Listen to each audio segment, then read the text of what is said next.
Greetings, dear friends. Happy Monday. Here we are in the middle of December already.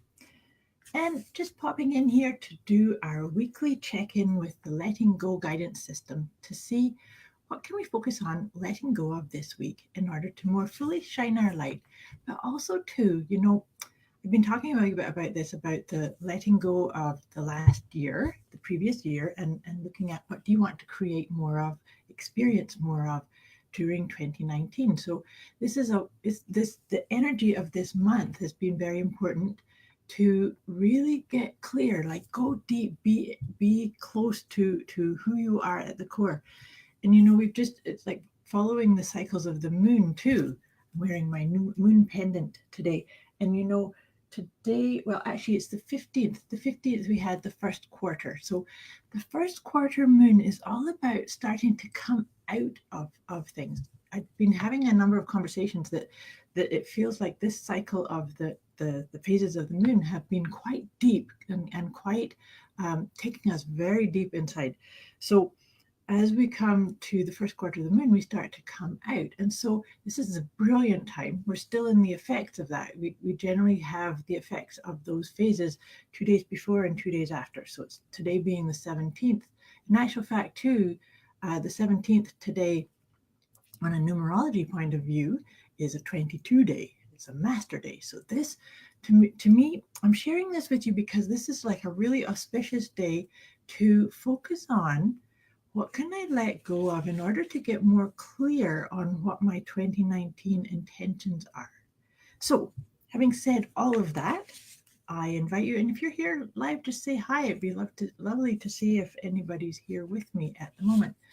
But if you're watching afterwards on the replay, also just ground yourself into this moment. Take a really nice deep breath.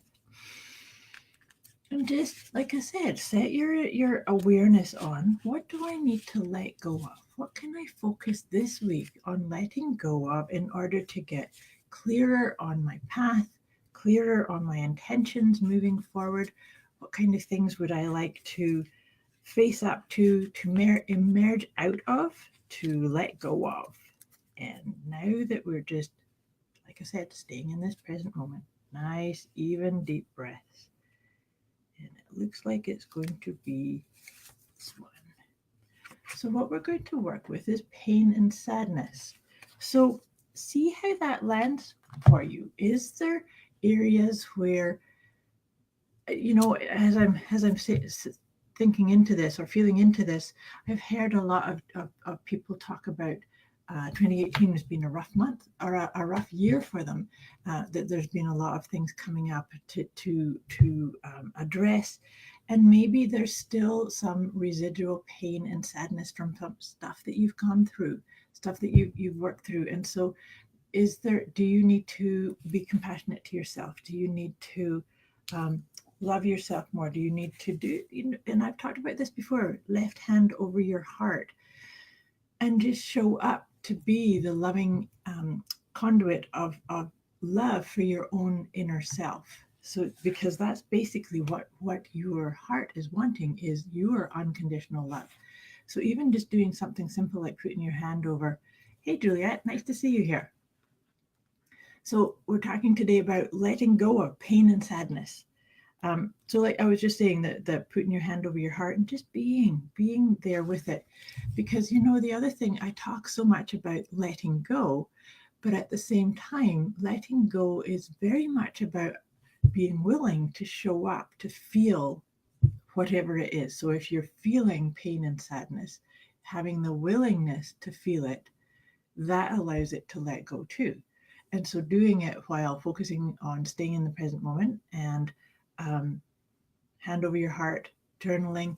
If it gets too much or it gets too repetitive, then that's the time that you need to reach out and ask for help. Pop me an email or something like that, or talk to a friend. But this is the guidebook that I have to go with this letting go guidance system. And so I encourage you to, if you're looking at letting go of pain and sadness, what does that mean to you? How does that show up for you? Is there things that you think, yes, I could do some journaling or some meditating or some talking it out to let it go. But also I'm going to read this out to you to see if there's anything else that comes up. So pain and sadness are two of the surest stepping stones to success. So don't let a hard lesson harden your heart. When things go wrong, learn what you can do and then push the tragedies and mistakes aside. Remember, life's best lessons are often learned at the worst times and from the toughest mistakes. We must fail in order to grow. We must fail in order to know and hurt in order to grow. Good things often fall apart so better things can fall together in their place. I love that line, that things falling apart so better things can fall together in their place. Your pain and sadness can result in your feeling alone and unloved at times. This card has come up for you today to remind you that you are eternally loved. Whether you can feel it or not, you are dearly loved and appreciated by many on the earthly plane as well as in the angelic realms. So I hope that lands and resonates for you. So see, are you getting too stuck in looping around that story about feeling so much pain and so much sadness? Remember that things do move, things shift and change. So the more you can just stay present with, this is a moment of sadness. You could even say something like that. If it comes up, hand over your heart, this is a moment of sadness.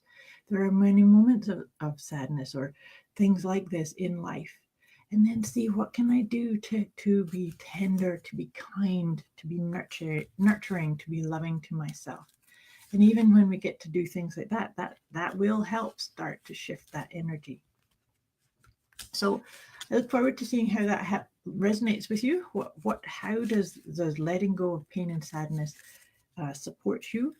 And by letting go of it, maybe you can get a bit clearer on what is it you do want to experience and create for yourself in 2019.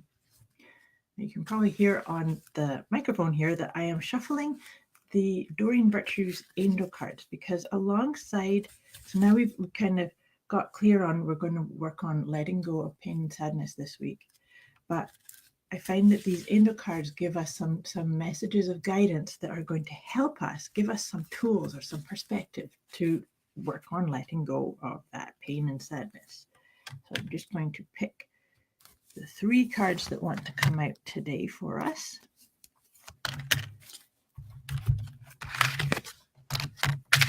And these are some of my favorites. So the first one is Guardian Angel. So and I said, I was reading out that letting go of pain and sadness is to always remember that you are loved and supported. And so sometimes you can ask for your guardian angel to be here with you, to just call upon, like some people have names for their guardian angels. Some people have a sense of what that guidance or that support is. And then when you do that, make sure you're listening. Now, when listening comes up, when I see listening, it means listen to your inner voice, listen to the synchronicities, listen to the feelings that come up for you, because these are all part of your guidance system. So like I said, listening doesn't necessarily mean just the ear. It can mean the feelings or the hearing somebody say something and then it triggers a memory or an insight for you. So listening is like paying attention to the divine signs, the little synchronicities, the pieces that guide you through. And that's a beautiful piece to add on to this idea of letting go of pain and sadness, because guess what that brings is freedom. So freedom is very much about taking responsibility for what's going on for you and moving through it. Is by taking responsibility for the idea that we want to be unconditionally loved and accepted. So love and accept yourself.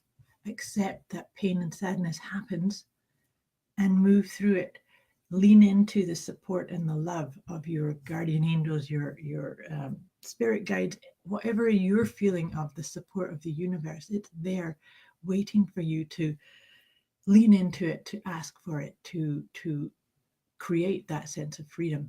It's all about taking ownership for your decision. And so that's kind of the theme of what we've kind of looked at today, is what are we letting go of in order to fully engage with who we are at the core, but also to start getting clear on what do you want to intend and create in the next year coming up. I hope this serves you, my dear friends, and I look forward to checking in again with you next week. Thanks for watching.